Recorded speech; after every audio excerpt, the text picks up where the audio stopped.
Welcome back to my channel Suni's kitchen.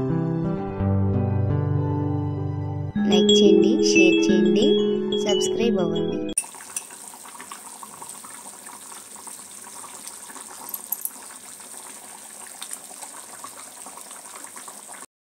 Hi అండి, ఈరోజు కోడిగుడ్లతో పులుసు చేసి చూపిస్తానండి. సింపుల్గా చేసుకోవచ్చు, టేస్టీగా.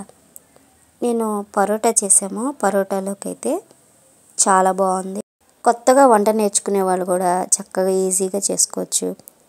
అలాగే బ్యాచిలర్స్ కూడా చేసుకోవచ్చు అండి ఈజీగా. ఇలా చేసి కుక్కర్లో పెట్టేసుకోవచ్చు, బాగుంటుంది. సింపుల్గా కూడా అయిపోతుంది. నేనైతే ఎలా చేశానో మీకు చూపిస్తాను. ఎవరైనా మన ఛానల్ చూస్తున్నట్టయితే సబ్స్క్రైబ్ చేసుకోకపోతే సబ్స్క్రైబ్ చేసుకోండి, ఒక లైక్ చేయండి, కామెంట్ చేయండి. ఇక మనం వంటలోకి వెళ్ళిపోదామండి. నేను దీనికోసం ఒక టమాటో, ఒక అర డజన్ కోడిగుడ్లు, అలాగే ఉల్లిపాయ, పచ్చిమిర్చి రెడీగా పెట్టుకున్నానండి. గుడ్లు ఉడికించేసి తొక్కలు తీసేసి రెడీగా పెట్టేశాను. దీనికోసం ఒక నిమ్మకాయ అంత సైజు చింతపండు కూడా నానబెట్టి పక్కన పెట్టుకోండి. ఆయిల్ పొయ్యి మీద పెట్టేశానండి. ఒక గిన్నెంత ఆయిల్ వేసాను. కొంచెం ఆయిల్ ఎక్కువే వేసుకోండి. ఆయిల్ వేడెక్కగానే మనం ఎగ్స్ అన్నీ అందులో వేసేసుకుందాం. చూడండి, ఈ విధంగా వేసేసుకొని వెంటనే కదపకుండా ఒక్క నిమిషం ఆగిన తర్వాత నిదానంగా కదుపుతూ ఉంటే అటు ఇటువైపు చక్కగా వేగిపోతాయి. చూడండి, ఈ విధంగా స్లోగా పెట్టేసి మంట ఇలా హైలో పెట్టి వేయించామనుకోండి, అవి గుడ్లు పేలుతూ ఉంటాయి. అది ఆయిల్ అంతా వచ్చి మనమే పడుతూ ఉంటుంది కదా, అందుకే లో ఫ్లేమ్లో వేయించుకోండి. ఆయిల్ కొంచెం ఎక్కువ వేసామనుకోండి, మనకి గుడ్లు అతుక్కోకుండా ఈజీగా వేగిపోతాయి. ఈ విధంగా నేను ఇంకా ఆయిల్ దీంట్లోంచి కొంచెం ఆయిల్ పక్కకు తీసేసానండి.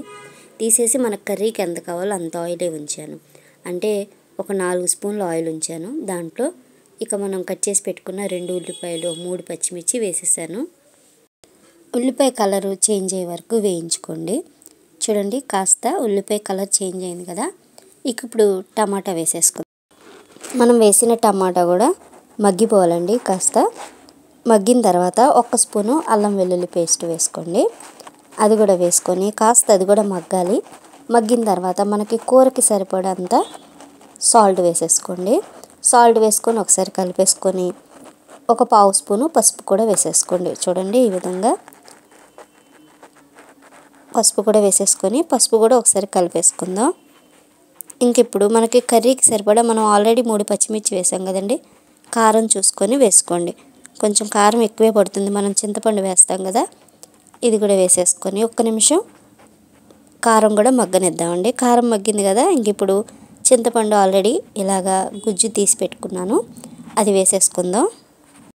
ఇంకొకసారి కూడా వాటర్ కూడా వేసేసుకుందాం అండి. చూడండి, ఈ విధంగా ఈ వాటర్ వేసేసుకొని ఒకసారి కలిపేసుకుందాం. ఇప్పుడు మనకి సాల్ట్ సరిపోయిందో లేదో చూసుకొని సాల్ట్ కావాలంటే వేసుకోవచ్చు.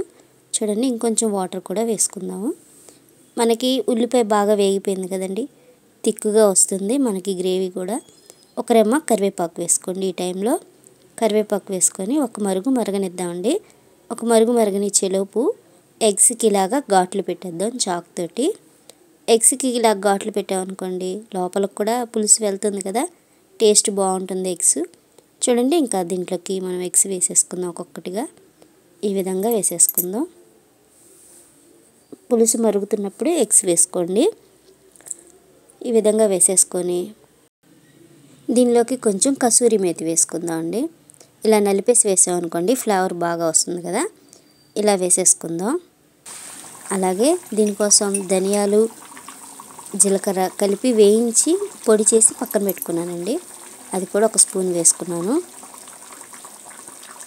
చక్కగా ఇలా దగ్గరికి ఉడికిపోయేదాకా ఇలా ఉడికిచ్చేసానండి. ఆయిల్ మనకి బయటకు వచ్చేస్తుంది కదా. చూడండి, ఇంక ఇప్పుడు కొంచెం కొత్తిమీర వేసేసి ఒకసారి కలుపుకుందాం. ఒకవేళ ఎక్కడైనా అడుగు పట్టిందేమో ఇలా చూసుకోవడమే. చాలా సింపుల్ అండి, టేస్ట్ అయితే చాలా బాగుంది. ఈ విధంగా మనం ఎగ్ పులుసు చేసుకోవచ్చు. ఎప్పుడు ఒకేలా కాకుండా ఇలా కాస్త కొత్తగా కూడా చేసి చూడండి. టేస్ట్ అయితే చాలా బాగుంది. ఈ విధంగా తిక్కుగా కూడా వచ్చింది కదా. మనకి పరోటా కానీ, చపాతీ కానీ, రైస్ కానీ, అలాగే బగారా అన్నం చేసినా కూడా బాగుంటుంది. దాంట్లో కూడా పులుపు వేసాం కాబట్టి ఇట్లా టిఫిన్స్ వాటికి కూడా చాలా టేస్టీగా ఉంటుంది. సింపుల్గా అయిపోయింది కదండి. ట్రై చేయండి, టేస్ట్ చేయండి. Thank you for watching my video.